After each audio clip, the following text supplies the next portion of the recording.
A team of 3 bounty hunters traveled in a spaceship bound for Earth, which spent 2,000 years uninhabitable. The yellow-haired girl is called Sunja and is in charge of the ship. The spiky-haired guy is Robert, and he is shocked when Sunja says that this is Earth. The 3 of them had not visited this planet before, but Captain Young knew that this place was still drenched in radiation and without any trace of oxygen. They decided to visit Earth because of an alleged high-value wanted criminal who hid there. It seems that there is also a high-ranking member of the bloodthirsty gang. At least that's what Robert told. Young hopes he's telling the truth. Robert says that the information was from when Hell Moon hacked into the Begasex system. Sunja interferes in the discussion and says that entering Earth is a sentence. They are basically giving up on living.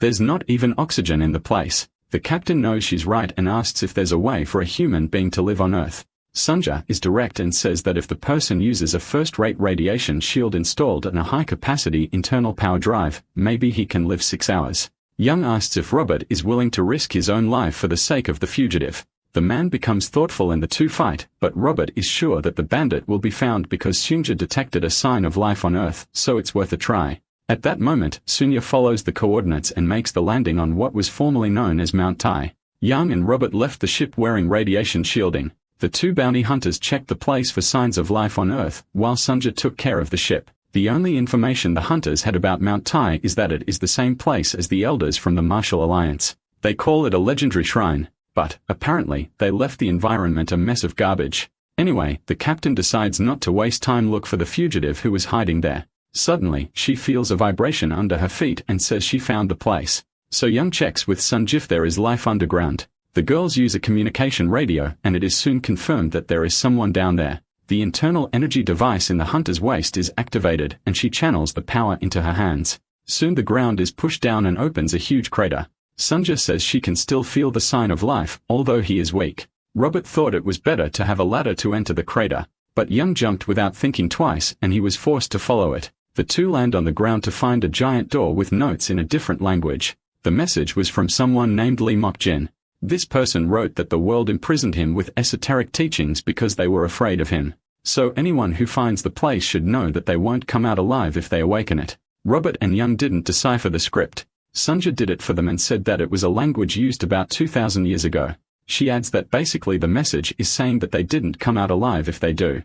Robert celebrates when he finds the threat because it means that the bandit is there, but the captain thinks it might be someone else. After all, the message was written in a language from 2,000 years ago. The person is not even alive at that point. Anyway, Young decides to check with his own eyes and opens the big door. Robert follows behind. The hunters soon find a figure sitting at the top of a ladder. There are hairs everywhere and it is difficult to identify if it is a person. Young gets close to the figure and looks closer, while Robert stands at the foot of the ladder and asks if it is a human being. The captain has an idea and touches the nose of that thing.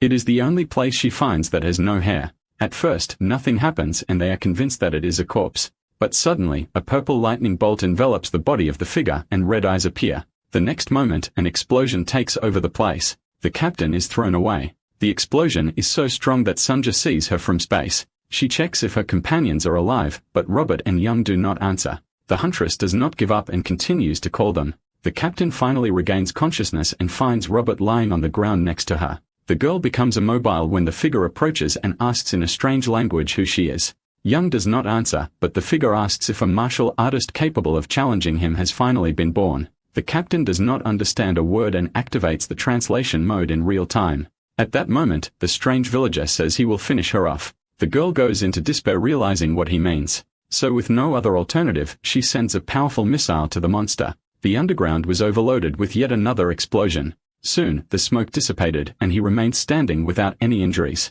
Unfortunately, the captain was running out of internal energy to continue. The cave monster recognizes the skills she used and said that the invaders were bandits who came to steal her martial arts. In that case, he will have to finish her off. Suddenly, the man floats surrounded by purple energy and faints when he is about to make his attack. Young looks incredulous and asks what happened. Robert stands up holding the injured shoulder and assumes that the man passed away after being exposed to all this radiation without a protective field, but Sunya warns him that he is alive. His breathing and pulse are normal. He just fainted from internal energy depletion. She also commented that his stomach was empty. The hunters were surprised to realize that the man fainted from hunger. The scene changes to a few minutes later when the captain took the man bound in tapes to the ship. Robert was against bringing this monster to the safe place they had. The answer is simple. Young was sure that this unknown man would be worth a lot of money. An awkward silence hangs over the bounty hunters. The captain asks what is the most valuable cultural heritage today. Sunya immediately replies that it is the ancient martial arts. The closer to the original, the more valuable it is. Young refers to the unknown man as a hairball and says that it's likely that he's an ancient martial artist, at least 2,000 years old. In which case this hairball must be an unimaginable grandmaster of S rank or higher. Robert says that this means that they have won the lottery, but he is afraid that the great martial artist will wake up. The captain reassures him by saying that she used a celestial silkworm thread. Used for spaceship repairs, not even the head of the Sholon sect can cut it. When the girl finishes talking, something happens. She looks back in fear when she hears the noise of tape tearing. The unknown man managed to cut the wires and was now loose on the ship. A murderous aura emanates and he threatens to finish off the thieves.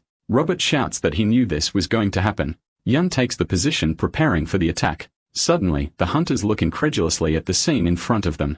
Sunja calmed the man down with a large plate of protein. He starts eating and forgets about the enemies. The hunters are in shock and ask how Sunja thought of it. She just replied that sausages are the best food for a hungry animal. After a few minutes, the man finally agreed to a peaceful conversation. He understood that those people were not grave robbers, but bounty hunters who accidentally woke him up.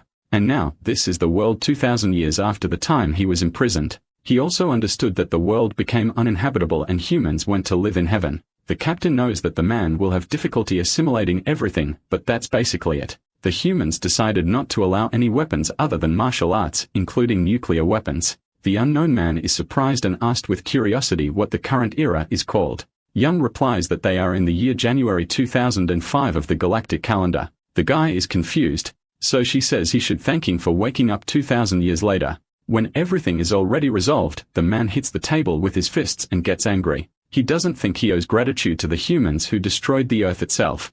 At that moment, the 300s pointed out the window. The man looks at the planet getting further and further away and is informed that that ball is where he lived. Young explains that the Earth is totally destroyed.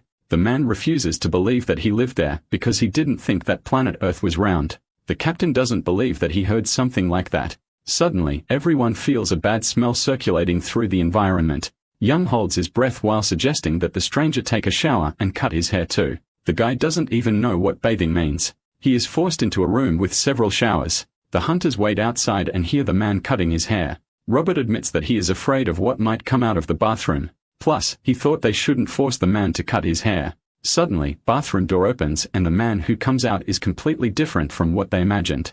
The stranger is our protagonist. He gets new clothes and is calmer after understanding that he could no longer live on Earth, but the sight still scares him. Suddenly, Young squeezes his cheek asking how old he is, not to mention the years of hibernation, obviously. The hunter's first stop is at the Wild Inn, which is also in the space, as well as all the other properties. It is there that the protagonist has his next meal. But Robert was not comfortable and asked if the brat was going to eat what he hasn't eaten in 2,000 years. While Robert and Sunja take care of the boy, Captain Young is in the meeting room talking to the guardian of the inn named Wang. The man learned that she wanted to find a rich and strong broker for an extremely valuable item. He refers to Young as a flaming devil and questions what such an important item this is. The captain soon asks how much a complete collection of 2,000-year-old martial arts manuscripts would be worth if they were all originals and S-ranked. That question left Wang open-mouthed and a silence hung over the meeting room. The guard answers for the boss and says that if she is telling the truth, then the item is incredibly valuable. Wang interrupts him and says that it is actually worth 0 credits. The guard tries to understand if he heard correctly. The manager is direct and says that it is impossible for simple hunters to have found an item on their own that could buy one planet. In this case, he imagines that he is being deceived and orders the captain to be expelled from the inn. Young quickly returns to his companions and does not find Sunja. Robert says that the girl went to buy supplies, then questions how the conversation went. The captain lies saying that it was good and that the manager will contact you when he finds someone interested. At that moment, Young realizes how much food the protagonist ate. She would finish him right there. If it weren't for the money, suddenly new arrivals enter the inn drawing the attention of customers. Young is horrified to realize that it is a squad of the Heavenly Demon sect. She soon sees the bald man among the people and says that that is the leader of the Red Wolf squad. His name is Sanzan. Robert is shocked because the Red Wolf platoon is also known as the inspectors of the demonic sect. The bald man Sanzan specializes in tracking. The protagonist asks if those are really members of the demonic sect. Young asks with curiosity how he knows the sect if he has slept for 2,000 years. The protagonist just asks if people won't run away or panic. The captain replies that there is no reason for this. The Heavenly Demon sect really have peculiarities, but they are the most important orthodox sect in the entire universe. The protagonist did not expect to receive this information. Meanwhile, the bald Jen checks all customers with his tracking device. He finds a man with his head down, then tells him to raise his head. The man obeys in fear. Jen analyzes the man's statistics and crimes, but realizes that he is not his target. Even so, Jen demands that he surrender to the Martial Alliance. Suddenly, the leader is immobile. The protagonist simply touched his bald head as if they were old friends and said that this was always his dream. The customers quickly turn to look at the scene. The protagonist says that he is admirable and hugs the bald man. The leader seriously asks if the boy has mental problems. Robert tries to help the protagonist by saying that he doesn't have many social skills. Jen just says that the brat is lucky because he would easily leave him in pieces if he felt any trace of martial art in him. At that moment, the leader tries to push the protagonist away, which obviously fails. He is in shock and tries to understand why his muscles are being prevented from moving the brat. Robert is also surprised and the captain says she doesn't know what's going on. Shen struggles and doesn't move from the place. So in a last alternative to get rid of the protagonist, he uses his internal power at maximum level. Some tables fly and even the ceiling moves out of place. The protagonist returns to the group without a scratch. The captain can't help but notice that the guy uses maximum power to deal with a brat. Jen doesn't understand how the protagonist could have left intact. He didn't feel any trace of internal energy and concluded that it would be easy to finish him off. So the man uses the tracking device, but there is no record in the database. At this moment, the protagonist breaks the silence and says that the Red Wolf Demon art is one of the lowest level martial arts of the Heavenly Demon clan. He thought he would never see something like this again, but it seems that the sect has passed the low-level technique on until now. He decides to be generous and help in the leader's flawed training, but Bald is annoyed by the words he heard and tries to hit him with the first form of the Red Wolf demonic claw. The fire blade passes close to the brat's face and he dodges without much trouble. However, the whole restaurant is hit. Jen keeps trying to hit the target with his flaming claws, but it goes totally wrong, and he gets frustrated. Jen doesn't understand how a brat can dodge so well. Anyway, he thinks he can end everything in the next blow, then he uses the maximum of his internal energy for the next attack. Suddenly, the protagonist grabs the man by the head and throws towards the ground, saying that this is unpleasant. That slight movement was able to leave the ground destroyed. The members of the Red Wolf platoon are horrified by the scene, because they did not imagine that the boss could be defeated by a brat. While the people in the place observe the event in silence, the protagonist tells the leader that martial arts are not just about imitating. He should train and adapt them to his own body. This is the reason for his defeat. But the protagonist encourages Bald to get up and try one more time. Nothing happens because Zen fainted during the impact on the ground. The members realize that the boss is unconscious and decide to deal with the brat. The 5 martial artists surround the protagonist. A few minutes later, the scene changes to District 32, where the ship of the Heavenly Demon sect is located. All the members of the Red Wolf squad arrived unconscious. The nurses rushed to treat their injuries. The commander of District 32 named John Rutak watches the treatment of the soldiers on his broadcast panel and says that this is unbelievable. The doctor warns that despite the severe bruises, their lives are not in danger. Young sees the photo of the protagonist on the dashboard and asks how a boy could have left an entire platoon unconscious. Dr. Kunruk also does not know, mainly because the boy is not registered in the Martial Alliance database, but his comrades have been registered. They are a group of bounty hunters known as the S-Demon. They basically eliminate class criminals B or minors, led by a woman named Young. Some call her a flaming demon. She is a well-known bounty hunter in the Orthodox and non-Orthodox world. The group left the inn after the incident, but they can be tracked down if the sec wants. Captain John thanks for the information and says he will take care of it personally. Chunruk agrees and says goodbye. John walks to the panel and after pressing a button, starts a call with the leader of the group, Greenwood. Meanwhile, the ship of the group of bounty hunters travels in space. The protagonist is ready for another meal. It seems that he did not realize the trouble he caused his comrades. Robert admits that he is afraid of the brat. He was able to subdue a platoon of rank martial artists with a single blow.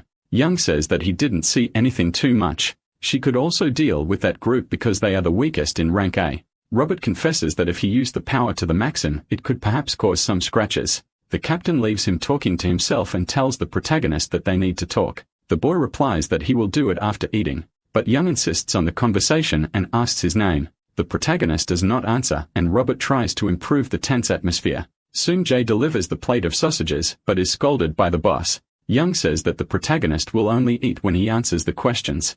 Robert tries to convince her to let the brat eat, but the woman stands firm. Then the protagonist finally says that his name is Lee Mok-jin. She asks his identity and profession. A silence takes over the place. Mok-jin then says that he is the supreme celestial demon. Young thinks it's a joke, but he doesn't have time to talk about it because suddenly the ship turns red and an alert is issued. Everyone hears that a target has been detected. Sunja takes control and says that they are being followed. Young already imagined that the Heavenly Demon sect were going to act, but Sunja says that the attack is from the Greenwood sect. At this moment, several ships with skull emblems surround the Demoness fortress where the protagonist and his group are. The man responsible for the attack is the Galactic Division leader of the 72 Greenwood fortresses. His name is Kim Seung-bom. The captain of the investigation platoon asked permission for the capture. Sung asks if the man is sure of all the information, he said. The captain confirms by saying that the target operates mainly on the outskirts of the galaxy. Sung thinks about how the Heavenly Demon sect would get along with a small group like this. John contacted him and offered him a good reward. At first, Sun thought he should capture the ship, but the leader of the Heavenly Demon sect said that the demon's fortress should be exterminated. The leader of Greenwood still doesn't understand the reason for the request and says that he feels that something is wrong. The Heavenly Demon sect are the best at eliminating people, so there's no point in handing over that task to him. There's certainly something on that ship. At this moment inside the Demon's fortress, Young assumes that the enemies are bandits and want to steal the ship. Robert says that it is impossible. There are many fortresses out there and it would not even be worth stealing their ship. The captain feels offended by these words, but says that she does not care. Just run over the fortresses that are in the way. Mok-jin looks at the ships enchanted, while Sunja warns that it won't be easy to get over. Their opponent is the Galactic Division of Greenwood's 72 fortresses and it seems that the entire division has been mobilized to prevent any escape. Young finally understands that the Sun leader is responsible for the attack. No other person could mobilize so many fortresses at the same time. This is problematic because Young knows he won't be able to stop. Robert says that this is obvious, she will be eliminated in 3 moves if she faces Sun. The girl gets annoyed with her companion. Robert just takes a deep breath and says that it is better to surrender. Young asks everyone to follow his instructions from now on. According to his combat experiences, the enemies will first fire bombs from capture to cut the ship's power and leave them incapacitated. Young does not intend to prevent this. Then the enemies will enter the ship to make a search. She is willing to allow all this for their survival. Robert does not understand the difference between her plan and surrendering. Anyway, everyone follows the captain's orders. She tries to calm the protagonist down because she thinks he might be scared. Then says that these guys can't use heavy weapons because of the spatial laws. At least that's what Young thought. At that moment, Sunya yells that they are screwed. The S-Demon ship is under the crosshairs of a photon cannon. Young looks at the enemies horrified. Meanwhile, inside the rival fortress, the leader is asked if this is not a crime. The cannon violates the space rules and can cause problems for the division leader. The captain of the investigation squad suggested capturing the hunters and eliminating silently, but Sung is against it, saying that just blow them up. The responsibility will be transferred to the Heavenly Demon sect if things get complicated. Therefore, the division must open fire immediately. At that moment, Young and the team go into despair inside the S-Demon ship. Sunya warns that there is no way out, they are surrounded and the ship has no more shields, there is no more option for the captain. Sun allows the cannon to open fire, the protagonist and the group of hunters are illuminated by fire. Apparently, the S-Demon ship was hit very hard. In seconds, the smoke dissipated, and Sun looked curious. He was surprised to notice the intact ship. It turns out that a shield appeared 100 times larger than the S-Demon ship and protected them. A silver-haired woman slowly walked through the shield. Even Young was surprised by the scene. Sun knew that woman and the fear in his eyes was visible. Elena was in front of him. All eyes were directed to one of the most powerful women in that universe. Sun knew that it would not be good to try to pierce that shield. In that case, he preferred to activate the teleportation. In his head, Sun asked what this monster came here to do. Robert commented to the group that he did not expect the appearance of the 8-foot fighting ghost. Elena is an S-class bounty hunter. She is so powerful that even the leaders of most sects avoid her. Young replies that he still does not understand why the woman protected them. At that moment, Sung appears in front of Elena and refers to her sister. But the huntress is silent. Sung tries to ask if she has forgotten him. The guy says he is her younger brother and the last time they saw each other was at Elena's mother's birthday 2 years ago. The huntress with an intimidating voice tells him to leave. Sung tries to impose himself and asks Elena not to see him as a brother. And yes, the leader of the Galactic Division of the 72 Greenwood fortresses. In that case, he refuses to accept the order to leave. A powerful beam of light envelops Elena's body. Robert says that the two are about to fight. Young replies that this woman is not easy even for Greenwood. If things get worse, her mother may appear. At that moment, Sung understands that Elena will use her fist to send him away. So he surrenders. But before he asks why his sister is interfering, he assumes that the S-demon ship is also Elena's target. If so, he promises not to interfere. Elena does not answer the questions and in a serious voice tells him to leave. It was expected that the huntress would not say any information, but it left a doubt in Sung's head because he didn't think that the huntress wanted the insignificant targets. After the conversation with the leader of the Galactic Division, Elena tells the group of hunters to surrender or they will be decimated. Robert despairs and asks if there is something valuable in this ship that Yang forgot to warn. At first, everyone thought that there was nothing in the fortress that could attract a bounty hunter like her until attention fell on the protagonist. Paul Mokjin didn't understand anything when Yang caught if he ever had an affair in the past with Elena. Maybe he ran away after the breakup. The protagonist replies that Elena is not here because of him. The boy turns back and tells the child to leave, but the hunters see nothing and ask what he was talking about. Mokjin reassures saying that everything is fine and she can leave. An invisibility shield is deactivated and a girl appears in front of them. Robert was so scared that no words come out of his mouth. On the other hand, Young tried to understand how the girl got there. The protagonist said that the girl followed them from the inn. She had presence but no form. So Mokjin decided not to stop her from entering the ship. He also noticed that the girl used an advanced stealth technique to hide her breath and not be noticed. Soon Ja interrupts him to say that the newcomer is not using a stealth technique. She is wearing a stealth pendant. Young soon scolds the girl for invading her fortress without permission. The newcomer introduces herself as Warren, but the captain says she doesn't care. She is sure that the enemies are after Rin. The girl replies that it is likely they will not rest until they catch her. Suddenly, Robert screams, asks if she said her name was Huarin. The captain asks if he knows. The hunter soon shouts that Rin is the main vocalist of Pronosion, an idol group that sang that hit song called Dynamite. The captain does not know who she is even with this information. Robert really was a fan of the group and even had a picture of her on his phone. Suddenly, Elena gives the ultimatum to hand over Rin. Robert asks why she is being sought, but the girl is silent. The captain says that it doesn't matter the reason why Rin is an invader anyway, so they must hand her over.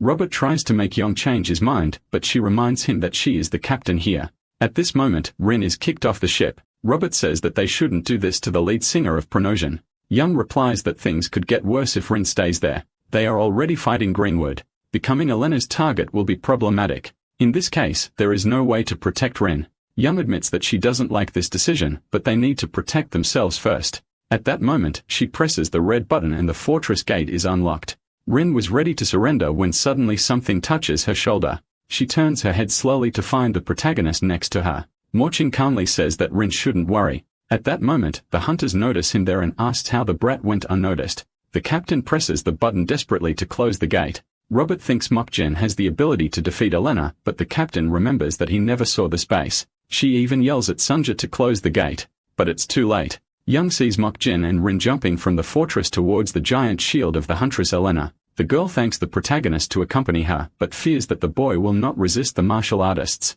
Suddenly, protagonist starts to run out of breath and chokes. Rin looks without understanding anything. Until she realizes that Mokjin has no shield, the protagonist tries to return to the Demoness fortress.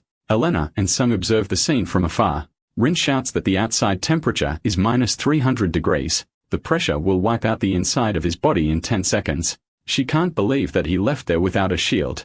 At that moment, Mokjin already turned blue and his eyes took on a reddish hue. His consciousness slowly goes away. Young finally manages to get to him and with a touch of his hand, a nano shield is activated, but the protagonist does not answer the woman's questions, which makes her expect the worst. Suddenly, Mokjin opens his eyes and his face turns red again. Young yells at him for scaring her. She thought he had passed away. The protagonist said that the woman worried for no reason. After all, he is the supreme being of heaven and earth, and nothing in this world can stop him. After these words, the protagonist asks how he gets to the shield of the hunter Selena. The captain takes him to the shield while saying various offenses mentally inside the S-demon ship. Robert is happy that everything went well. Sunya says that it is strange because even the greatest master cannot resist space without a shield for more than a minute, but Mokjin resisted for 6 minutes without taking any damage. At that moment, Young and the protagonist walk alongside Rin. The captain feels Elena's oppressive aura. Sung is still there. Young takes charge of the situation and tells the brats that he will solve it.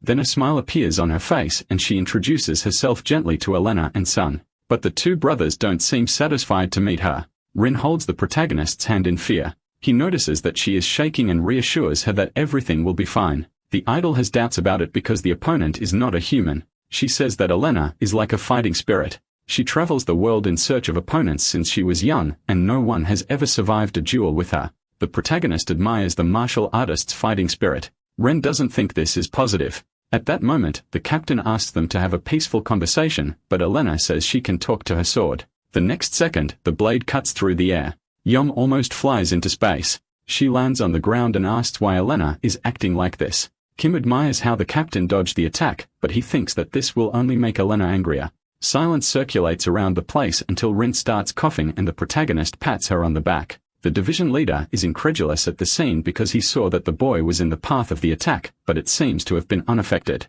Elena then prepares a new attack. A powerful beam of light erupts from her body. She looks at the targets hoping they would be scared. However, the protagonist seems concerned only with Rin's physical condition. He decides to solve it himself and ignores Young's pleas. Mokjin directly tells Elena to discuss matters with him.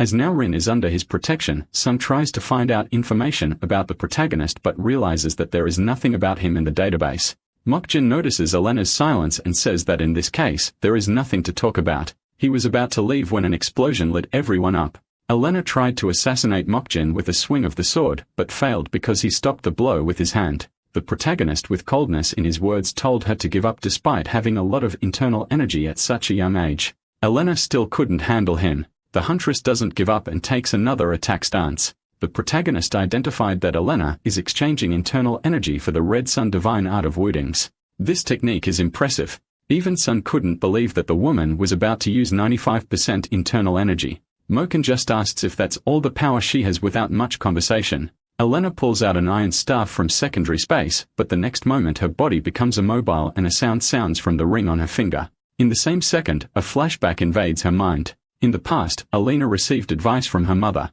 The woman said that her daughter was amazing and would not stop her from traveling space to fight her rivals. She is one of the best martial artists and will be difficult to defeat. But she asked Elena to take a ring with her. She said that her daughter must run away if the ring ever sounds. If that happens, it means that the opponent is beyond her reach. The mother added that she could be murdered if she ignored the warning. That was the first time in Elena's entire life that she heard the sound of the ring. She didn't want to run away with her tail between her legs like a dog. She remembers that she always wanted to stand out from her siblings in childhood and thought she found the perfect opportunity to do so. So Elena ignores her mother's advice. At that moment, her body is consumed by a light in front of all opponents and her internal energy reaches 120%. Elena's body was covered with quality armor. The protagonist admired the transformation because it is an ability he has never heard of, but presumes that it is a transcendental awakening. Suddenly, Elena advances using the sword of the Chuadic storm sword technique of the Amai sect. Despite the attempts, the protagonist skillfully dodges and realizes that the girl is striving.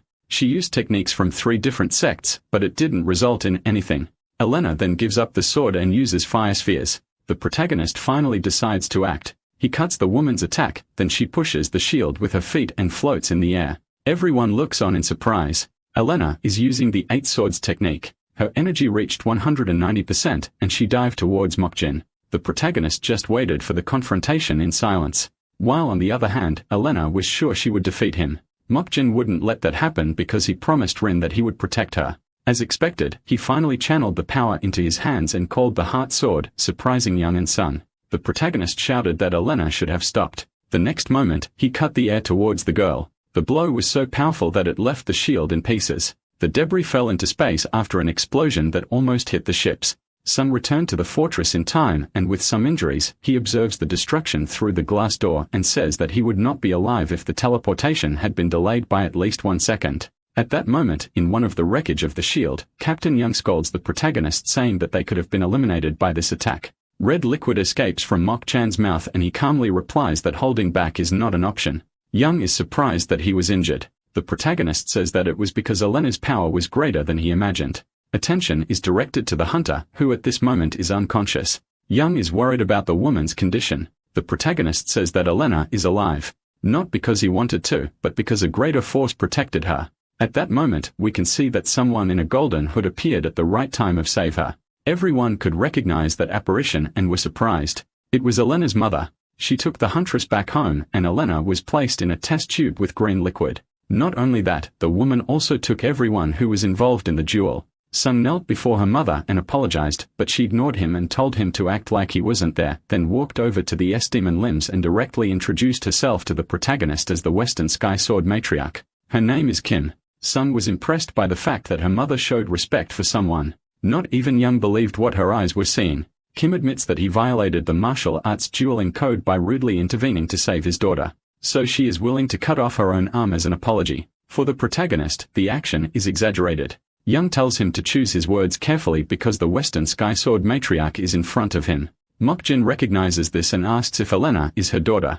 The woman answers in the affirmative. Young advises the protagonist to behave politely because this woman is one of the 5 immortals. Her temper is so bad that he can be split in 2 with just one look. Unlike what Young thought, the matriarch knelt to the protagonist while asking for a private conversation. The two went to the terrace of the flying ship. The woman said she didn't understand why Elena hasn't woken up yet, but it was confirmed that the place she passed through before meeting him was Manhwa. Something probably happened there. Anyway, Kim wanted to talk about the technique he used during the fight. She knew the Demon Heart Sword technique and so asks if he has any relationship with the Heavenly Demon sect. Mokjin replies that in the past, he had a deep connection with the sect. But time has passed, the ties were broken a few years ago. The conversation is followed from afar by some curious people. The matriarch understood during the conversation that everything in the body of the person in front of her was perfectly refined, the energy internal and even martial arts. No trace of artificiality, which was a surprise because she thought that this state could only be achieved during the peak period of martial arts.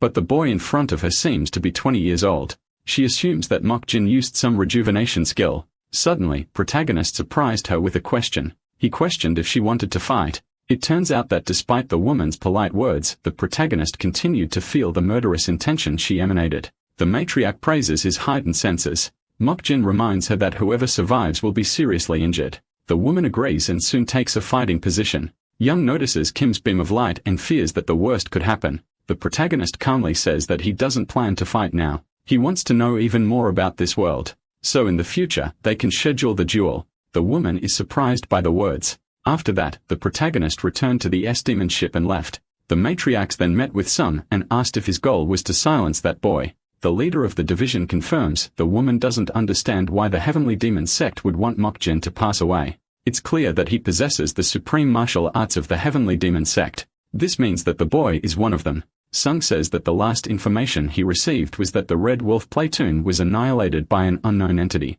He assumes that the entity in question is Mokjin.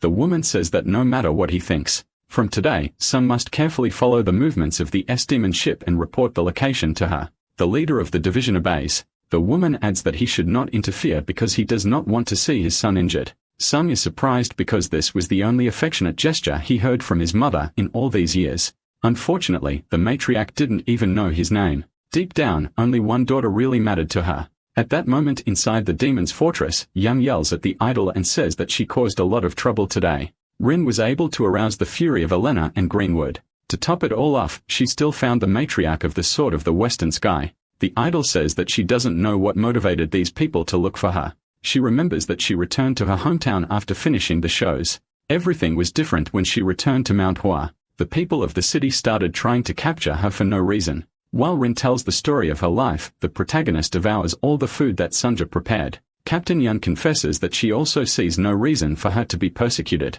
Suddenly, Robert realizes that his hometown has been mentioned and an idea comes up. He asks her to tell her more information about Manhwa. Rin's eyes bulging with fright. Meanwhile, in the matriarch's floating ship, Elena finally regains consciousness and breaks the glass. Her mother soon asks what happened on Manhwa that made her return so strange. At this moment at the Wild Heron Inn, Guardian Wang was watching the scenes of the fight between Elena and Mokjin. The video seemed to have gone viral. Wang now understands the valuable item that Young spoke about earlier. The images clearly show how valuable the item is. The viral video reached Zhong. The leader of the Heavenly Demon sect was horrified. His plan went awry and the target simply has the martial arts of his sect. He couldn't explain this familiarity to the Western Sky Sword matriarch. Zhong defended himself by saying that the boy's skill is a level of martial prowess never seen or heard before, but he doesn't believe that this has anything to do with his sect. Elena's mother used her skill to make sure the man was telling the truth. Zhong hadn't lied, but the matriarch still had doubts about his sincerity. She asked why he sent Greenwood to finish off the brat if she didn't know him. John only said that it was an internal matter of her sect. Kim was not satisfied with this answer, and the sect leader had his neck injured with the sway of the sword. The woman's agility was insane, and he only noticed the cut seconds later when the red liquid stained the floor. For John, it was clear that she wanted to start a battle with the sect of heavenly demons. The woman calmly replied that she wouldn't mind. At first, the leader tried to avoid a fight because he knew opponent very well. The matriarch was the type of enemy driven by obsession in martial arts.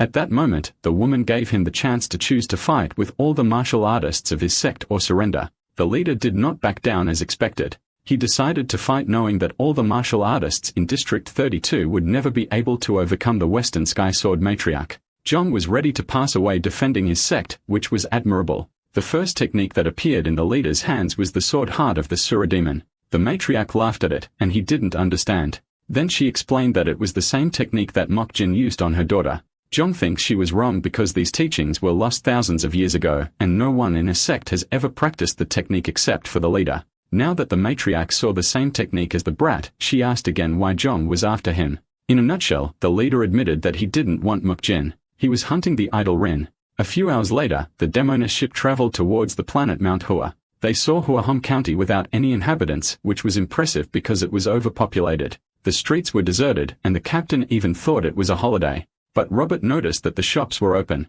Sunji gives the sad news that there is no sign of life in the city. A few days ago, there were at least 10,000 people in this place. Robert thinks the worst has happened and asks Young to go down the ship. He was worried because that was his hometown. At that moment, tears rolled down Rin's face. The protagonist encourages her to tell what she knows. The idol was about to speak when a sign of life was detected. The signal came from inside the main headquarters of Manhwa in the Jaha Pavilion. It is where the leader of the Manhwa sect lives. The sign of life comes from a single person. Rin is completely silent with the new information. The group of hunters leave the demon's ship and walk through the Jaha Pavilion. The place is gloomy and a thick fog hinders the view.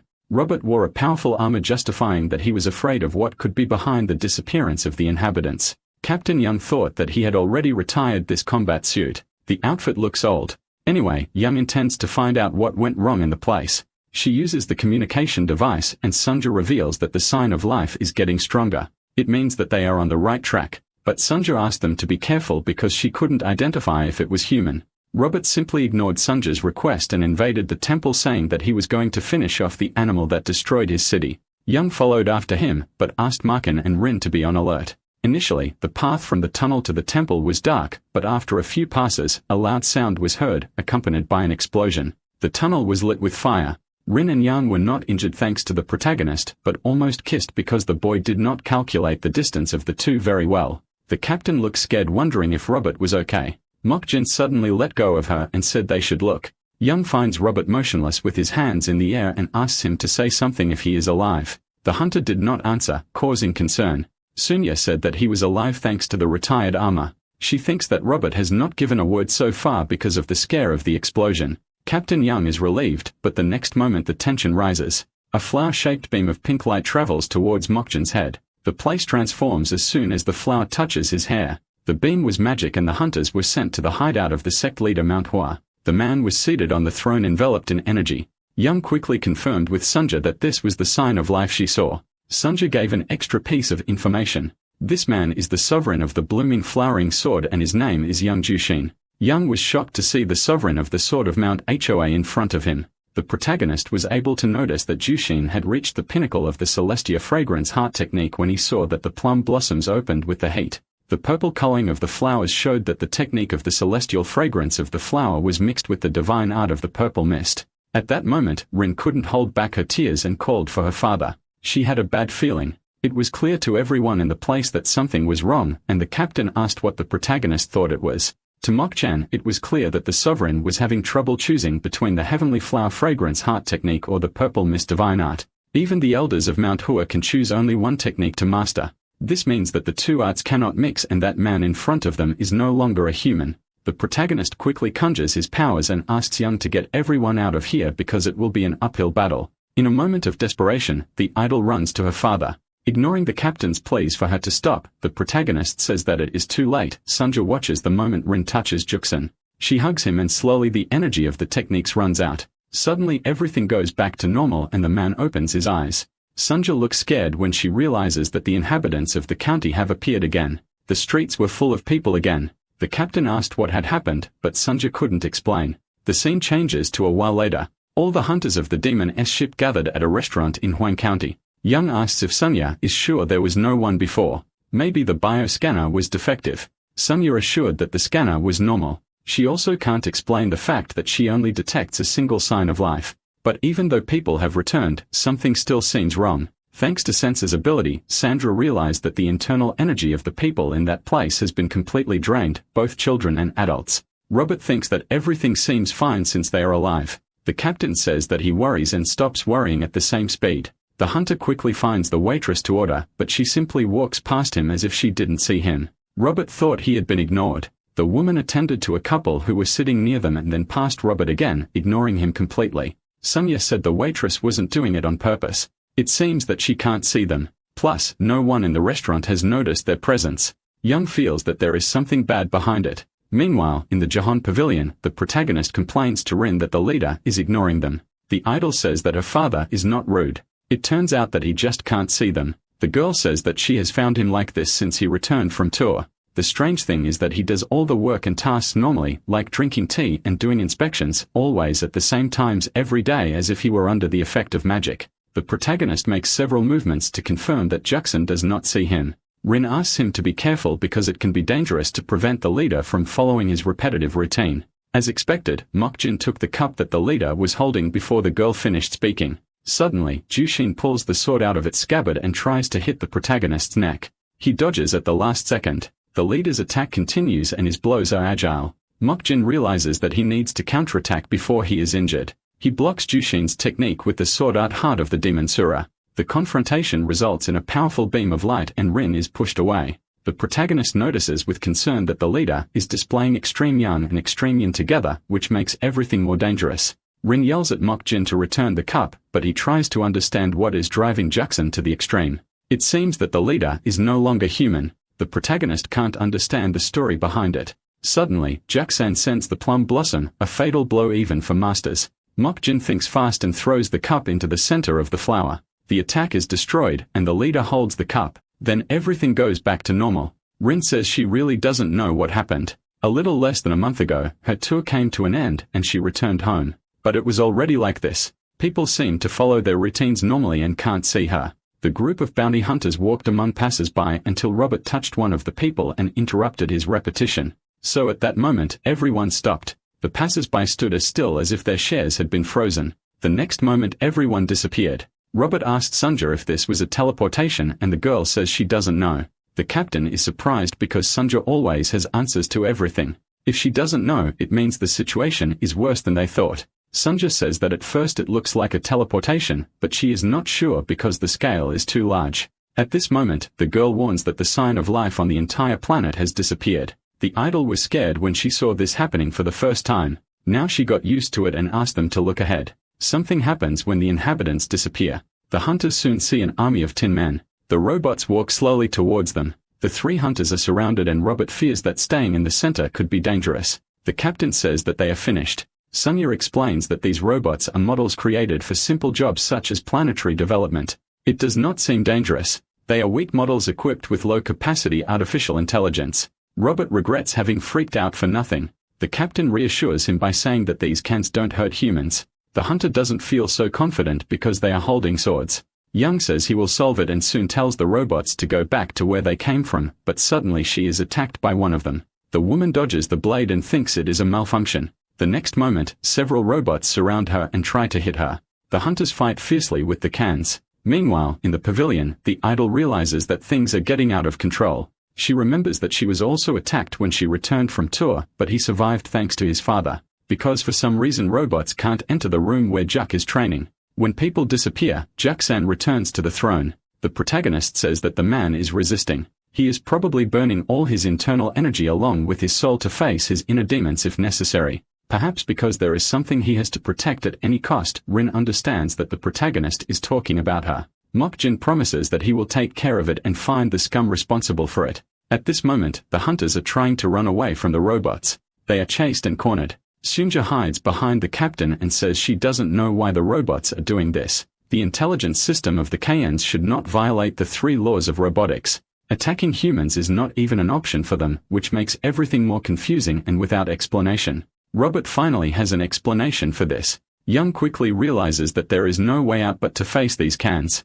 So she asked Sunji to protect herself. Suddenly an explosion throws the robots away. The captain looks in shock at Robert, and without understanding the combat suit, the hunter warns that these things are not robots, they are iron guards, also known as reanimated corpses or zombies. At that moment, the image of the hunters is transmitted to the person in charge of the iron guards. They quickly identify Young and his group. Someone says that the S-Demon is a group of bounty hunters that operates mainly in the outskirts of the galaxy. They are not a threat, so they can be eliminated in 10 seconds if the commander gives the order. The silver-haired commander hears this silently. So the robot next to him calls him by the name of Count Rishul and asks if he can give the order to eliminate these people. A few minutes later, the protagonist meets his friends outside the pavilion and is surprised by the scene. He asks how the group finished off the enemy so fast.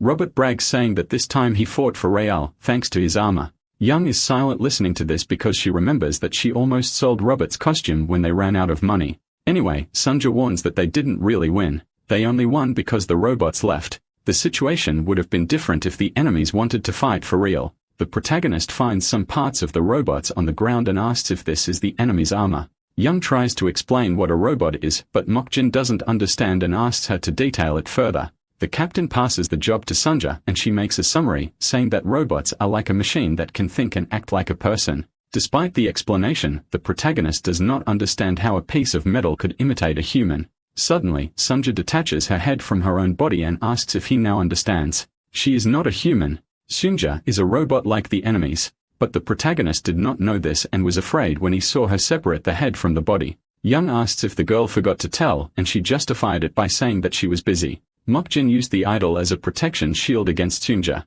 Suddenly, the body camera of one of the defeated robots films the protagonist and warns the count that he does not. There is information about the brat in the database. It also seems that he has no internal energy in his body. In this case, Raquel says that the boy is not someone to worry about. His concern is Robert. The hunter was from the Special Tactical Division of the Galaxy Combat Unit and is known as an elite soldier. The data informs that Robert is the first sergeant, so Raquel is sure that he is one of the best. Meanwhile, in District 32, John returns to the base and welcomes the officer. The door of the small ship opens and a man descends. He is the officer of the Disaster Safety Headquarters. His name is Cho Dian. The officer is quickly taken to the room where the wounded Red Wolf platoon are. He checks Sanjin's condition and touches the mark that the protagonist left on the bald man's head. Sanjin warns that now the pain has subsided, but he is still in persistent heat. Dane is intrigued. Suddenly he slaps the mark and Sun screams in pain. Now the leader of the Red Wolf platoon has gained a new mark on the bald head.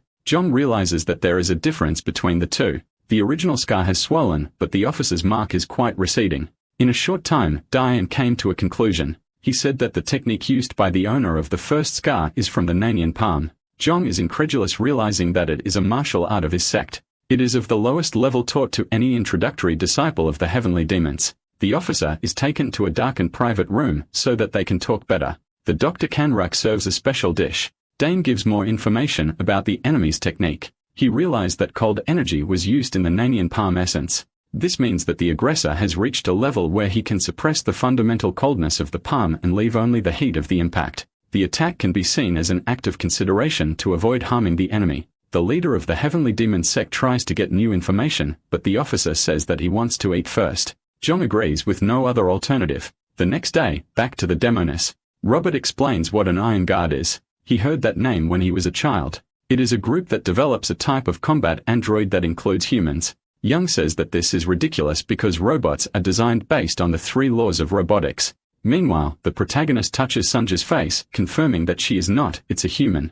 Robert then tells the captain that the Iron Guards group replace intelligence circuits with the brains of human corpses. That way they can attack humans. Soon Jae can't stand Mokjin's hand touching his face anymore and threatens to dismantle all his limbs. He soon shrinks his hands. The captain has a hard time accepting Robert's idea. Using human corpses is a very insane idea, and she thinks that such a group does not exist. Suddenly, protagonist catches her attention. The girl soon understands that he wants more food and asks Sunju to take care of it. But the girl says that the food has run out. In this case, Young says that they need to resolve the situation as soon as possible to return to life as it was before. Suddenly, Mokjin's mood changes and he asks how they dare to deny him food. A light erupts from his body. The hunters don't understand what is happening. The protagonist says that they simply ignore the fact that he is the supreme celestial demon. Young remembers that he said it right at their first meeting, but again ignores it, saying that they need to resolve the Manhwa situation. Robert follows her while telling the protagonist that they can talk about his identity later. Sunya leaves the ship soon after. The protagonist is left alone and his drama passes. Meanwhile, the hunters retrieve some medals. Robert says that the cans look weak. Sunya replies that it is because it is a prototype. She knows it thanks to the recognition system. The neural networks of the robots are also simple. Sunja adds that the intelligence circuit is equipped with the primitive M207 chip. It is so poor that it is embarrassing to call it artificial intelligence. Sunja holds the M207 chip and says that this thing is optimized to receive commands, so it has no autonomous will. They were controlled remotely by each person. Sunja adds that yesterday they were attacked by 9,817 robots. This means that at least 9,817 humans were controlling those cans. At that moment elsewhere, Rochelle looks at the iron guards being built. The base is human corpses. Meanwhile, at Manhwa, the captain tries to find out what the total population of the district was. Sunja replies that September 2018, only one person is left to be transformed into a robot, the leader of the Jahan Pavilion. At this moment in District 32, the officer leaves Jong open mouth by ordering a state of immobility and lockdown for the entire District 32. No one should leave or be allowed to enter. He demands that Jong immediately bring back to base all personnel sent to other planets. Dane justifies his order by saying that currently, the situation is precarious. The 2,000 years of peace are over. The officer adds that the Heavenly Demon sect is the largest currently. This means that they will be the first to become the target. John widens his eyes, realizing what the man means. The officer makes it clear that it won't be long before the rival sects join together to take down the strongest, therefore they need to act with extreme caution. Especially in the current martial world, the officer's orders are quickly executed. Young asks if Dane thinks that the unidentified individual who uses the martial arts of the Heavenly Demon sect may be involved in this. Dane replies that he doesn't know. That's the biggest problem. They haven't identified the greater enemy yet. The officer adds that he found out a short time ago that that unknown individual was heading towards Manhwa. Jong is horrified by the situation. Diane gives the last orders before leaving. He tells the leader to think before acting. After that, the officer's ship leaves the base.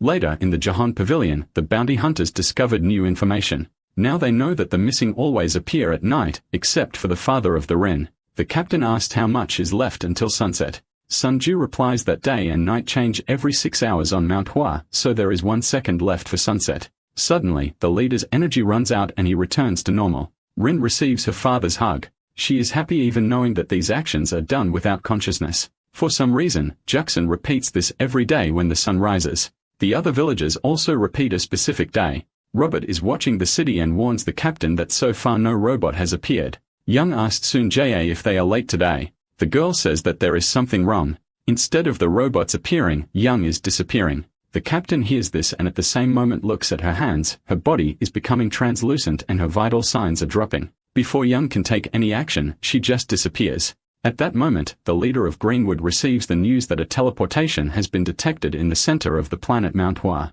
The analysis confirmed that the individual is the flaming demon Yan. Sung asks the girl's current location. The investigation leader says that she was taken to the second moon of the planet Manhwa. The place is called Genta. At that moment, the captain is trapped somewhere on the moon. She starts screaming, asking where her body is and even checks if she is still alive, but she doesn't come to any conclusion. Suddenly, body becomes visible again, and she is teleported to a room, where Duke Ritual watches her. The awkward silence takes over the place, and the captain doesn't know who the man is. It was easy for the Greenwood sect to realize that there was no consent from Yang during the teleportation process. The investigation leader noticed an unauthorized and forced transfer. He notified Sung that a unilateral teleportation is forbidden by galactic law, then suggests reporting this to the superiors. Sung asks if there is anyone superior. The investigation leader soon kneels down and asks for forgiveness for what he said. For him, Sung is the true superior being. In this case, the leader of Greenwood orders the man not to intervene in anything. They will do a thorough investigation before taking any action. The man complies with the order. At that moment at the matriarch's base, Alina finally tells what she saw on Manhwa. She says that she found a man who identified himself as her father. The mother asks what happened during the fight. Alina says that she lost to the man. The woman is surprised by the answer, but now she knows where the one who defeated her daughter and claimed to be her father is. Meanwhile, in the demon's ship, Robert tries to convince the protagonist to find Young. He fears that the worst will happen. Mukjin does not understand some things that the hunter says and asks Sunju to translate, but she says that she will not do it because they are ugly words. The idol believes that Yun was taken to the same place as the other inhabitants. This is worse because they don't have any information. Seonja replies that the captain suffered teleportation without consent like everyone else. Robert says that in this case, everyone is stuck in the same place. The man shakes the protagonist from side to side. While yelling that they need to hurry, Mokjin asks why the man is so out of control. Sunju says that Robert has gained some upsets due to his time in the army. He even struggles to control his anger, but always fails. The protagonist manages to calm the man down by saying that they will find the captain. Sonia gives the next information. She is sure that Young is still inside the planet because a long-distance teleportation is impossible, but there is a possibility that individuals were sent to some of the 2 moons next to the planet Mount Hoha. This is the best option for Sunja because the planet has only one vital sign, which is from Rin's father. The first moon is Cis-Iris and the second is called Genta. There are signs of life on both. The protagonist understands that Sunya will not be able to find the right moon, so they will have to guess. The girl says that the golden moon is better. It is the captain's favorite color. At this moment on the Jaina moon, Young is analyzed by the robot next to Rishal. It is said that the captain only carries a sword attached to her waist. Rishal says that the girl's internal energy is nothing. Young continues to ask who he is. At this moment in another place, an old man enjoys the birth of a plant. The officer Dane approaches him and calls him master. The old man soon asks if Dane was responsible for solving what is happening in Mount Hua. The old man advises the officer not to act impulsively and says that it is better to wait until the bud blooms completely. In addition, they need to wait until the entities that support ritual are completely exposed, then they will be able to attack decisively. The old man remembers that dying was created to understand this, but it doesn't seem to be mature enough. The elder gets worried and asks if something happened. The officer then reveals that an unknown individual has performed his sex martial arts and reached the level of energy flow reversal. This person also knows the sex secret technique, the Sura Demon Heart technique. The problem is that the individual does not belong to the sect. Suddenly, Elder shouts that they must murder this individual. The small sprout behind the old man simply grows old while the man shouts that they must put an end to this monster. The sudden change of mood catches the attention of the officer. He is then forced to act. At that moment on the Gentan moon, after the captain asks who the Duke is, he gives permission to the robot next to him to check what Young brought. Suddenly, Captain is taken by surprise and tries to stop the Tin Woman, but fails and is immobilized. Raquel says that the resistance is useless. He promises to release her if Young answers the question seriously, but she refuses to surrender and soon takes the sword stuck in her waist. The quick attack almost hits the robot. A fight ensues and the Duke says that fighting the can is useless. It contains the information of all martial arts. The captain realizes that her own movements are being copied. Even so, she resists and is hit with a push in the back. Young quickly gets up and faces the opponent. In seconds, the robot appears behind her and tries to immobilize. But the captain expected this and jumped into the air. Then she threw the tip of the blade in the center of the robot's face. The sword is blocked and Young feels the opponent's hand touch her belly. But in the next moment, the sword tries to return to the owner and hits the robot's head in the process. The can falls to the ground defeated and Rochelle is horrified by the scene. He recognizes the Black Sky Dragon dagger. It is a technique of the Tang clan of Sichuan. Yan lands on the ground and this time Rishal asks who she is. The girl was injured during the fight and realizes that things can get worse now that the man knows the technique. Rishal asks how she knows the martial arts if the Tang clan of Sichuan was wiped out 10 years ago without a trace. Yang decides to use one more skill since he is with no way out. A green light surrounds his body and Zhuan Wuzard is activated.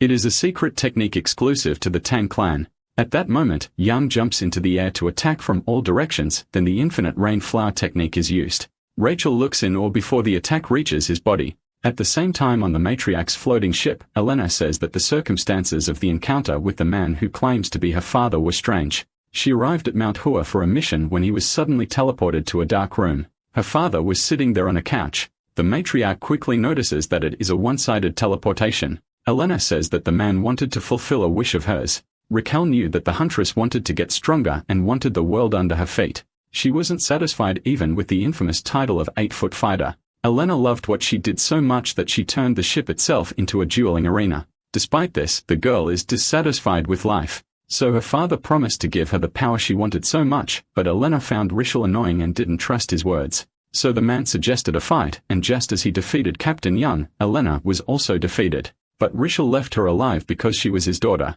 On the other hand, Rachel advised Young to be sincere when answering questions. He also promised that he would make her strong. At this moment, Elena shows the power she gained from her father. It is a steel fortification. At the same time, Sunja finds Young's location. Robert is anxious and asks her hurry, but the S-demon ship finds a fortress on the way. The hunter tells the girl to need, but Sunja says that it is a celestial-class combat ship. The S-demon ship does not even compare to the fortress. In addition, the ship belongs to the sect of Cello demons. Before Sunjadesh is speaking, the officer is teleported into their ship. Dane stares at the protagonist attentively. Mokjin was annoyed by the small amount of food. Robert tries to talk to the officer, but he sits at the table with the protagonist and asks the boy to feel free to talk. Robert wonders what a first-ranking officer wants to talk to Mokjin. Dane is direct and says he came here to ask the brat directly to stay out of this subject. He adds that the mastermind behind the Manhwa incident is someone named Rishal Akiman. He was once a renowned scientist and conducted the development of military weapons for a defense company. The project was called City of Steel, but Raquel was expelled due to the inhumane development process. He has disappeared since then. The incident was caused by Raquel and has already reached a large scale. Dine confesses that he thinks Raquel was not expelled. He suspects that the scientist is being secretly supported by some factions within the human government army. Mokjin interrupts the officer to ask for water. Dine expected a reaction from the brat, but it was in vain. Robert asks if the officer really thinks this is the work of humans. Dine confirms and hates again that they don't get involved, but Robert has no way to obey because his captain has been kidnapped. The officer says that all he can do is pray for her, which makes Robert completely lose control again and say that these words are absurd. Without wasting time, the protagonist questions what the officer is gaining by revealing valuable information to them. Mokjin is sure that the man's idea is to use him as a tool and not take any responsibility for his actions. He even accuses the bald officer of manipulation. Dane is silent in the face of those statements.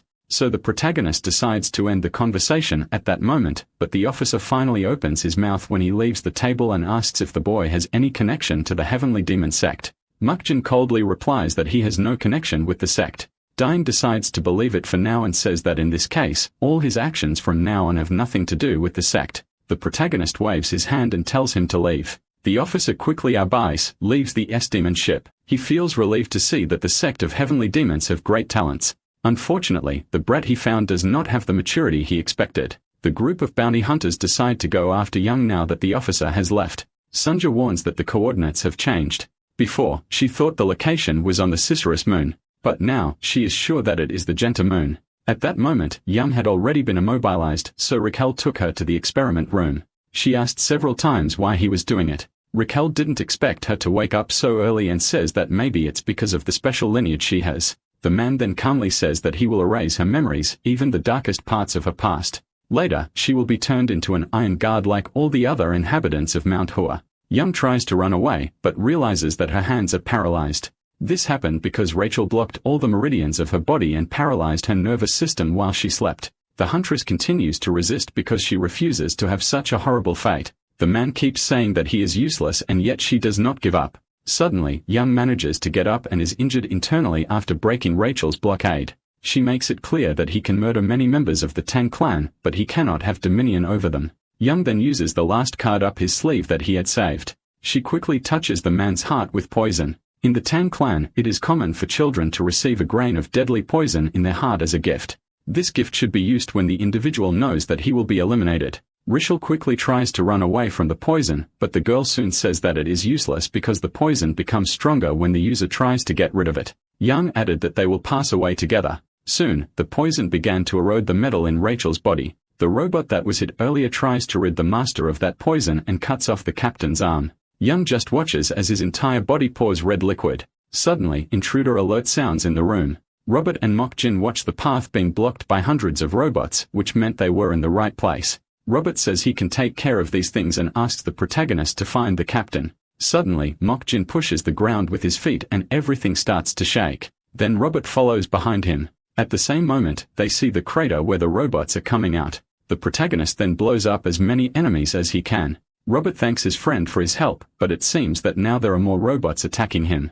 Anyway, the hunter uses the missiles in his combat suit to buy time. The scene is seen by Count Rishal. He realizes that the hunter really sought prepared. Robert used his sniper cannon, automatic missiles, and even anti-gravity rocket. They are definitely special equipment for the special forces. But Rishal realizes from the movements that Robert is a retired soldier. So he says that he worried for nothing. The Count gives the order for the robot to take care of all the intruders. But soon another alert appears saying that the intruder is in District 8. McGinn was so agile that he quickly entered District 7 in seconds, which made the Count clearly worried. But the new news is even more problematic. The system can no longer keep up with the speed, and the last location it knew from the intruder was that he was in District 2 before the robot could find the new data. He simply explodes in front of Rochelle. Suddenly, tubes where the humans were have been turned off. Rochelle remains motionless when the smoke clears. The protagonist looks at him calmly as if he hadn't destroyed the entire experiment room. Rochelle can't help but feel the overwhelming power in front of him.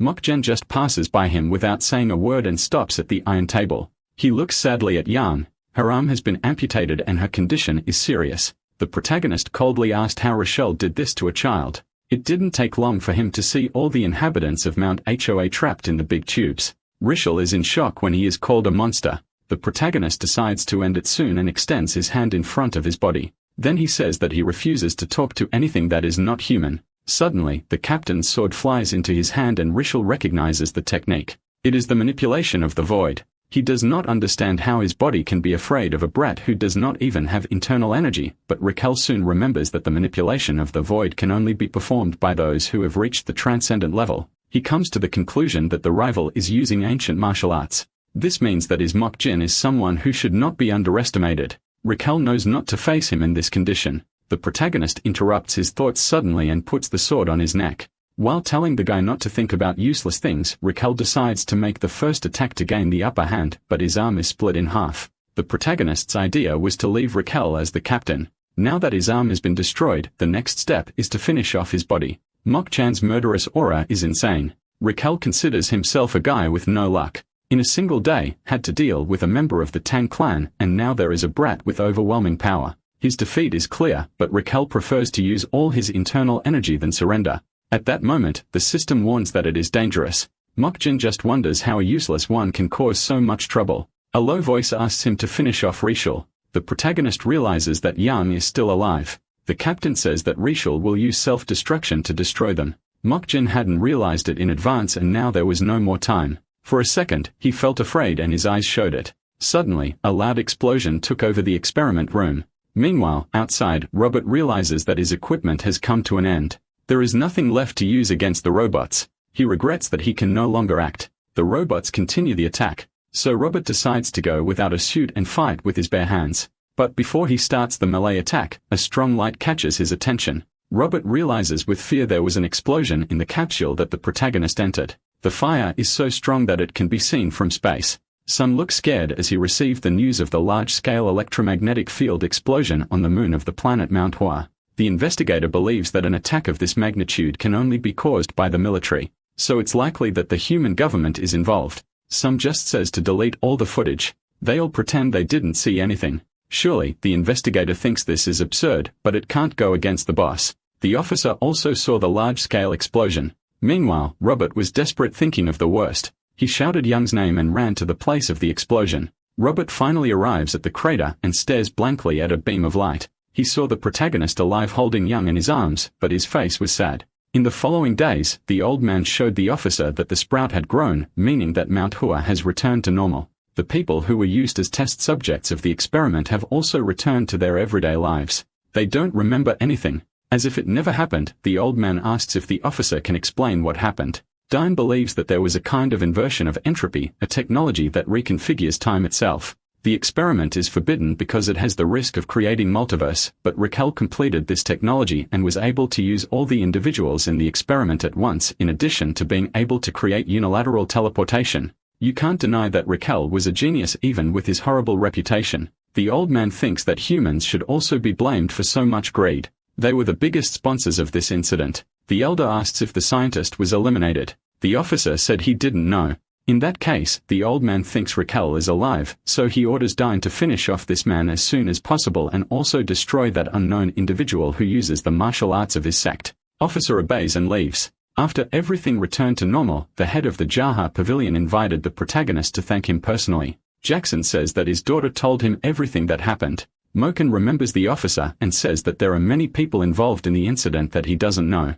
The leader believes that they are just suspicions. Then the protagonist says that he will close his eyes and pretend that it never happened. Jokson is startled by those words when he realizes that the boy was able to read his thoughts. In addition, he noticed that the brat in front of him spoke about the terrible incident in a calm voice, as if he had not been affected by all that. Anyway, Jokson says that he just wants to keep the people of Manhwa safe from now on. He also comments that he is used to being treated with respect since he reached the highest office. Mokchan's attitude is different. The protagonist just replies that this is how he lives life, making the leader think that the boy is acting like the absolute supreme being and doesn't care about belittling the world. Jokson, who know his true identity, but the protagonist only advised him to keep his eyes closed as he said he would do at the beginning. The quick conversation came to an end, but Mokchan decided to clear up a doubt before on his way out. He asked if the leader knew of any technology that could reconnect severed limbs. At that moment in the Sea's demon ship, Young was placed inside a capsule to recover his arm.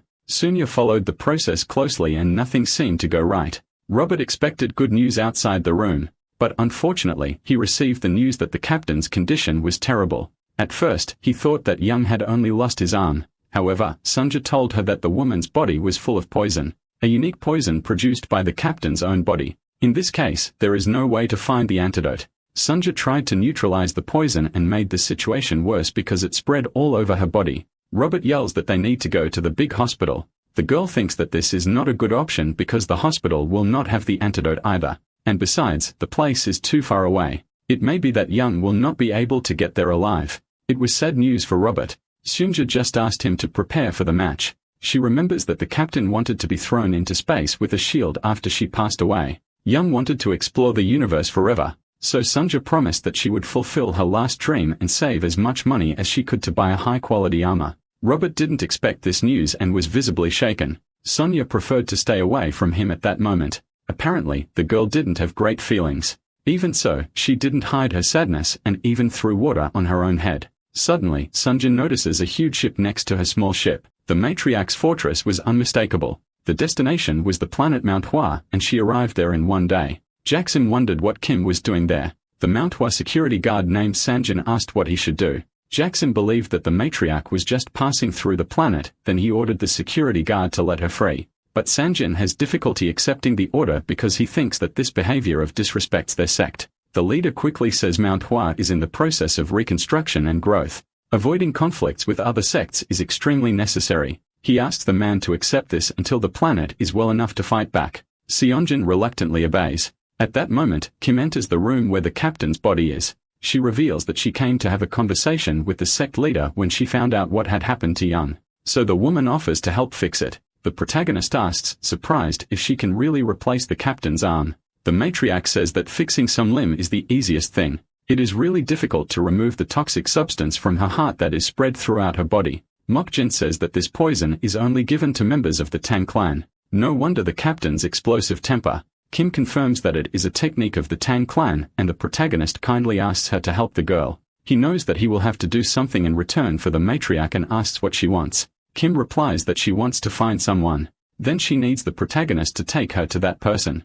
Mokjin notices the murderous aura in the woman's words. Coincidentally, he also met someone he wanted to murder, but her target is no longer alive. Kim says that Rishal is still alive. The problem is that he hid in a much deeper place, so she asks for the protagonist's help. The scene changes to the disposal side of the military robots. In the government of humanity, a woman with silver hair walks to the capsule holding a towel, which spills water everywhere. The woman soon finds Raquel and hugs him, then says she is happy for the return of his life. Rachel looks without understanding who she is. The woman is a clone created by Kim. She introduces herself as Rachel, his vessel. He will understand when his memories return, and the love between them two. Rachel is silent. Meanwhile, Kim shows the protagonist the place she thinks Rishal is hiding. It is a place of disposal of robots. The only problem is that it is operated by the human government and is under the supervision of the planetary defense. Mokjin says that he has heard a bald child talk about it. Anyway, the woman thinks it will be difficult to reach the destination.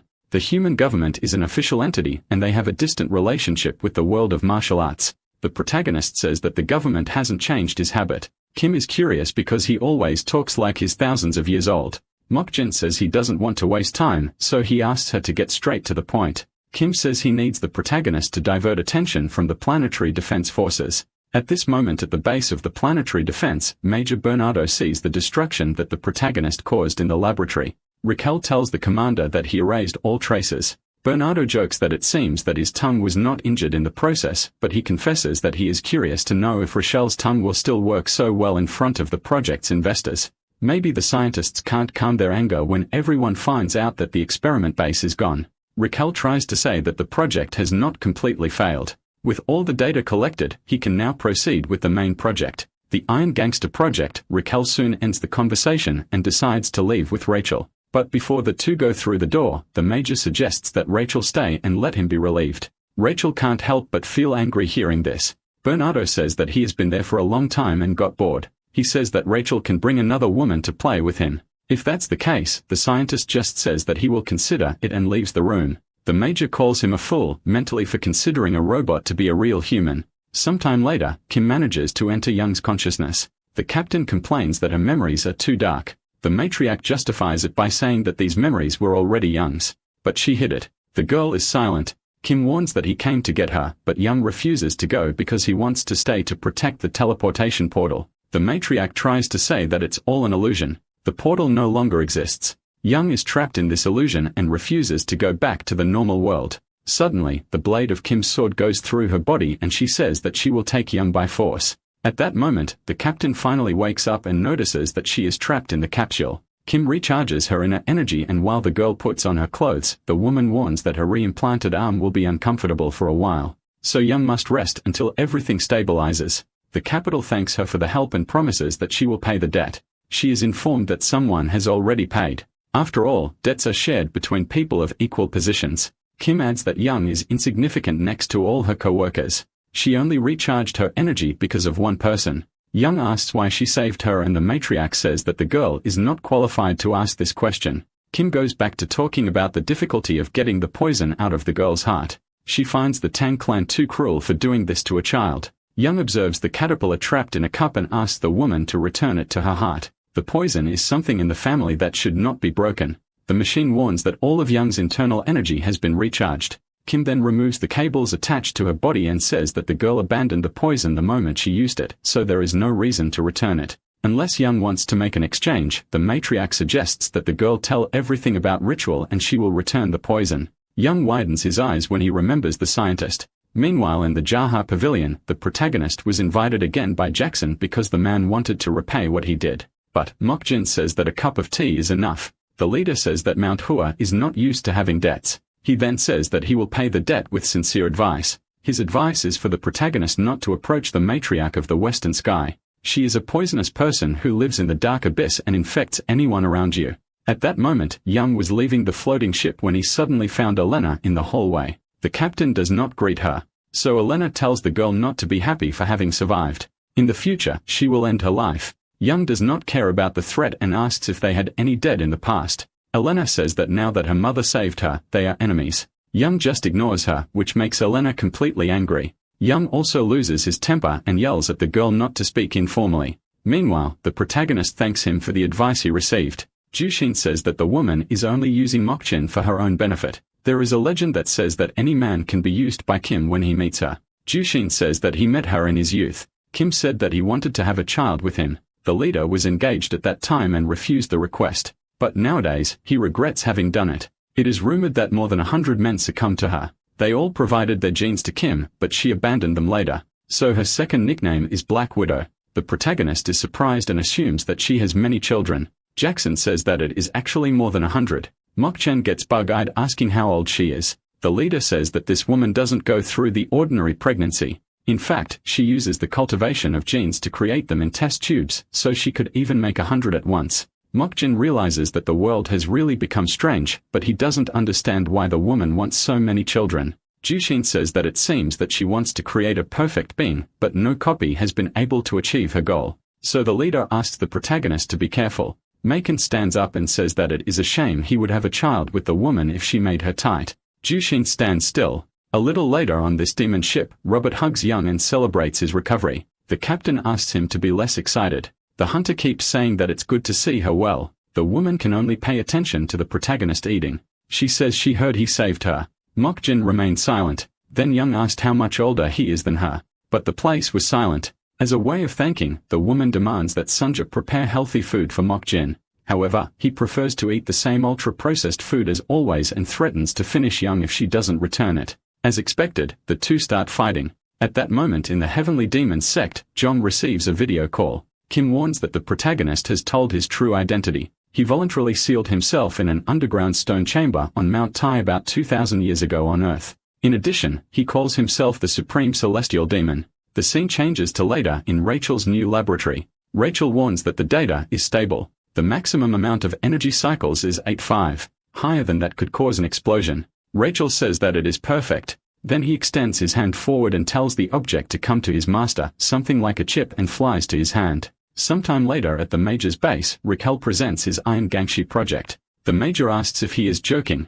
The man reminds him that the project was supposed to turn living human bodies into enhanced combat robots. They must be indistinguishable even when mixed with ordinary people and possess the ability to freely use superhuman martial arts. But that chip with legs doesn't look human. Raquel assures that it will soon look like a human. Suddenly, the chip jumps on the sergeant's face and enters his nose. The next moment something surprising happens. That robotic chip takes over the sergeant's body and manipulates his actions. Raquel explains that this is an android parasite. It was specially designed to enter the human body, paralyzing the nerves of the brain and taking control of the central nervous system, meaning that it turns infected humans into living androids. The Major is shocked as Raquel says that the chip can release internal energy of up to 8.5 cycles. This will make the infected person become a master of martial arts with extreme skills. At that moment, the sergeant became a completely different person. His body became toned and he gained height. It seems that the scientist project worked this time. But the Major notices that the change made the sergeant scary and asks why he got like this. Raquel replies that it is because the genes are different from the experimental samples. In addition, the sergeant resisted the chip, hence the deformity. At that moment, the scientist orders the parasite to come out and the soldier falls to the ground. The Major finds everything very frightening. Raquel makes it clear that he wants to show the prototype investors. But the man thinks it is absurd because the sponsors invested 500 million and probably will not accept this monstrosity as a result. The scientist guarantees that it will work perfectly when the chip recognizes the true owner. At that moment, he launches the parasite at the glass window and sends for the real owner. The Major is paralyzed when the thing goes through the window and flies into space. Rachel turns around and tells him to warn about the prototype and schedule a meeting tomorrow with investors. At the same moment on the Demon-S ship, the parasite flies past while the protagonist has his back turned. Sunja asks the captain to give a new order. The woman becomes thoughtful. Robert warns that they are very close to the military robot disposal site that is run by the human government. He adds that any mistake will make them fugitive from the human government. Young says to prepare the landing capsule and asks everyone to stay there. She says that if things get worse, it is for them to run away, that she does not know her. After that, the captain walks up to the protagonist and says that only the two of them will go down. But Mokjin says that he will go alone. However, the woman reminds that she needs to control the capsule. Robert says that she is lying. So the captain reveals that she actually wants to settle the score with Rachel, but everyone is against her decision, and the protagonist says that the woman needs to stay alive to pay off the debt she owes to someone else. Young is silent as he says that she should forget the past. At that moment, the Major warns the investors that the prototype has been completed. Rachel intends to present them tomorrow, but the man makes it clear that there is a possibility of failure in the project. The eye on the panel seems to get angry with that statement and says that the project failed the moment they used the Manhwa guinea pigs. It seems that the committee is investigating the situation and they could be harmed if they discover the participation. Then the person on the other end says that this needs to be resolved quickly, regardless of whether the project works out or not. After these words, the call ends and the Major regrets having teamed up with someone as despicable as Rachel. Suddenly an alert sounded in the room warning that an intruder has crossed the border. The protagonist lands alone in the capsule. Kim was told that he was at the robot disposal site. While all this was happening, the parasite found its host's house. Unfortunately, it was in the Jaha pavilion. Rin looked at the ship curiously, wondering what it was. At first, she thought it was an insect, but soon that terrifying thing jumped in her face. Back to the protagonist, Raquel receives the terrible news that his attacker is looking for him. The Major also followed his steps, but he was calm because no weapon had identified with the protagonist. In addition, the boy did not have his data registered, which made the man think he was just a beggar walking around. Even so, he gives the order for the protagonist to be eliminated. At the same moment, a robot appears in front of Mokjin. Suddenly, Rachel invades the Major's room and says that the brat is not someone he can handle. He yells at the man to implement all possible weapons. The Major thinks the scientist is exaggerating and tells the man to calm down. But at that moment, he saw the robot simply disappearing before getting close to Mok-chan. Raquel yells at the man to analyze the enemy's martial arts urgently. The Major is annoyed by the scientist touching his control panel without his permission. Raquel warns that any defense will be irrelevant and he won't be safe. After that, the guy decides to protect himself on his own. The Major that he is just an arrogant man. Suddenly, the system warns that the intruder is in the crosshairs. The commander orders the Tathagata Buddha to activate and finish him off at once. As chaos ensued at the Major's base, Rachel found the protopace host. Rin walked calmly towards her. She warned the scientist that Rin had arrived and was going to take her to the ship. At the same moment, the protagonist is surprised by a whirlwind. Suddenly, becomes giant and tries to suck the boy inside. The image of the Buddha appears inside. Then his hand tries to hit Mok-chan as if it were an insect. The whirlpool continues around the Buddha and the Major thinks everything went well. He thinks Rachel freaks out for nothing. The man sits quietly in the chair when the alert notifies the danger. The protagonist simply passes through the Buddha's hand and jumps into the air. The Major looks at the scene in disbelief, while Mok-jin wonders how Buddhas, how violent. For him, this is nothing more than a forgery using the image of a supreme being. In the next attack, the protagonist decides to be more intense. So a hole appears in the enemy's hand, then Mok-jin's well-aimed blow hits the head of the false Buddha. The protagonist believes that although the attack was light, it is enough to stop the enemy. This time, a group of robots prepared for the confrontation. Raquel has seen this scene before and knows that it will not work. The system warns that it has identified the boy's technique. It is an advanced technique called Demon Heart Asura from the Celestial Demon sect. Raquel quickly has an idea and tries to talk to the Major. He says he wants to establish an emergency connection, but a voice says that Rachel cannot talk to anyone at the moment. The man identifies the voice within seconds. Kim appears behind him. Rachel tries to talk to her and is scolded. He asks if the woman has forgotten about him. The scientist believes it is because his appearance has changed. After all, he lost half of his face in an experimental accident. In addition, his height and physique have increased a lot since they last saw each other. Rachel asks if Kim was that person who 25 years ago went to his experiment laboratory. At that time, the matriarch said that he was a scientist with the greatest talent in history and also had a good look, so she asked them to have a child. Rachel remembers the past and asks if now she remembers him. Suddenly, a sword appears in Kim's hand and she says she hates these memories. Meanwhile, the Major receives the terrible news that 73% of the robot's strength has been lost. He stands still and doesn't know what to do. The next moment, the glass window behind him is broken. The protagonist walks next to the man as if he had done nothing. Major asks who he is and Mok-chan introduces himself. Despite knowing that his name is already written in the report, the protagonist is direct and says that he came to find that deformed monster. At the same moment, Rachel tries to tell Kim that he is not a failure as she imagines. The scientist says that he knew her desire to create a perfect being, so he accuses the woman of failing to leave him. Together, they could have created the perfect being she wanted so much. Before the man finishes talking, the matriarch's blade hits him. She coldly says that she remembers him, but this is a negative point, because she really wanted to forget his existence. A few minutes later, the protagonist finds the scientist hideout, but when he enters, he already finds the man's body lying on the ground. Mok-jin knew that Kim would do the job if he arrived first. He realizes that the cut was clean. Without any trace of hesitation, it seems that she showed no mercy. Suddenly, the scientist asks the protagonist not to talk like that. He believes that Kim just didn't recognize his worth. For some reason, the man thinks that this will change in the future and she will remember him as someone valuable. Mok-jin only advises him to accept his end and pass away soon. Rachel says that things will not end when he turns into a corpse. His teachings will continue forever. At that moment, Rachel appears with Ren. The idol quickly makes the protagonist worried. He runs to him and suddenly a golden beam of light almost blinds him. The Major is alerted to a much greater danger. The system warns that the escape ship is ready and he must retreat now. The Major finds the request strange, because at no time did he order an evacuation ship. Another voice says that she was the one who asked for the ship to be prepared as a thank you for the old days. The man knows that voice. The red-haired girl says that if he wants to stay here as a soldier and live his last moments, she won't force him to enter the ship. The fortress was so big that the hunters of the Demon-S ship were shocked. Seonja says that this thing appeared due to a teleportation. The captain is surprised because it is a very large fortress. Suddenly, realizes with fear that it is the ship of the human government. Meanwhile, at the last moment, the protagonist managed to dodge the light that fled from Rin's body. He doesn't understand what happened and asks what the hell did the scientist do.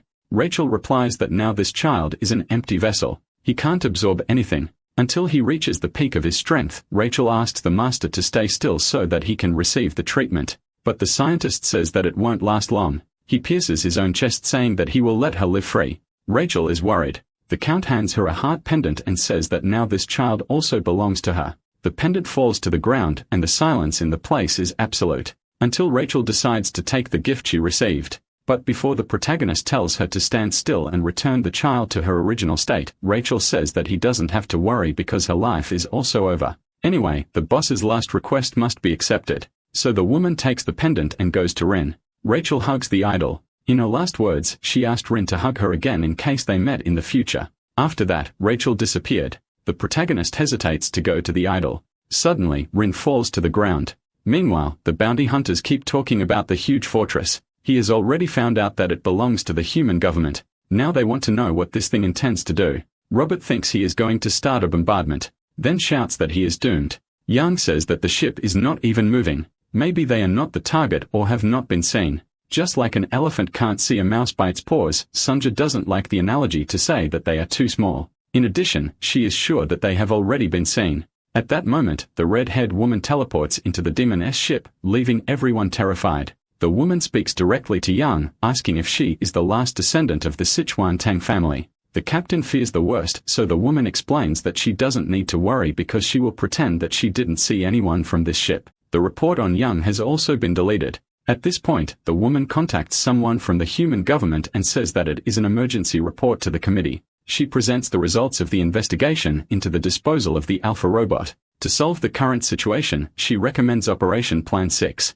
Young soon asked Sunjae if there is chaos going on down there involving all robots. Sunjae says that, in fact, all robots have been shut down. At that moment, Operation Plan 6 is authorized. The use of orbital bombardment and all further operations are at the discretion of the commander on site. The red-haired woman thanks her. Then she smiles gently and says that everything has been resolved. Then the woman of the order for the destruction to begin. The fortress of the human government launches a precise laser at a specific point, leaving a screw stuck to the ground. The red-haired woman soon tells the S-demon ship to hurry. They need to move away about half a light year in 5 minutes to be safe. Before leaving, the woman says that she does not intend to find them again. Soon after she disappears, Young is motionless as if she had been frozen. On the other hand, Robert shouts that this woman is crazy and they will not have time to avoid destruction. The captain asks what orbital bombardment means. Soon Jae replies that it is a weapon that can annihilate entire moons or planets. She thought it was nothing more than rumors, but it seems that there really is something like this.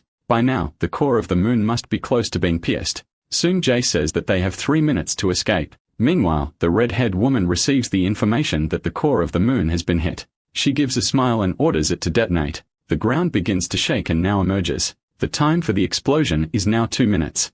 The red-haired woman orders the activation of the shields of the fortress of the human government. Her request is obeyed. Then she decides to get out of there as soon as possible. The Major is in control of the ship. As he distances himself from the moon, the woman realizes that the Demon-S ship is still in the same place, as if it could not make the situation worse for the bounty hunters. Instead of traveling in the opposite direction to the moon, the captain decides to go get the protagonist before everything explodes. Robert is sure that there will be no time, and they will all be exterminated. Yang says that she has already looked at her hand line and will certainly live many years. Soonji replies that she has no lines in her hands, but the system says that she will live a long and healthy life until she is 5,000 years old. While the moon was getting completely deformed, the S-demon ship flew in search of Mokjin. They quickly pass through the wreckage when Sunjin realizes that the explosion has already started in the core of the moon. Robert says that he did not want to be baked. Yun assures that no one will be hurt. Sunjin soon finds the protagonist's vital sign, but perhaps the heat has already taken over him.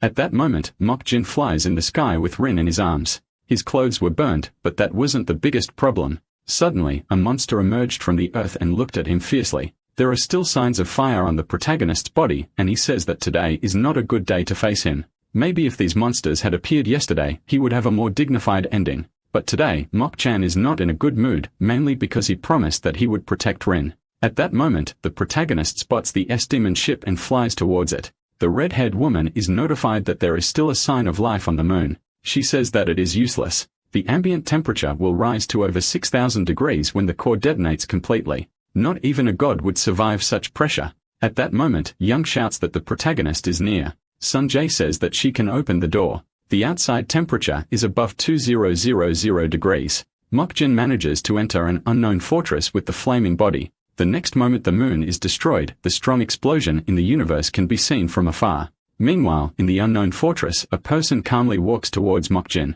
He says that he did not expect to see the monk again. The man replies that he knew that fate would do the job even if it took 2,000 years.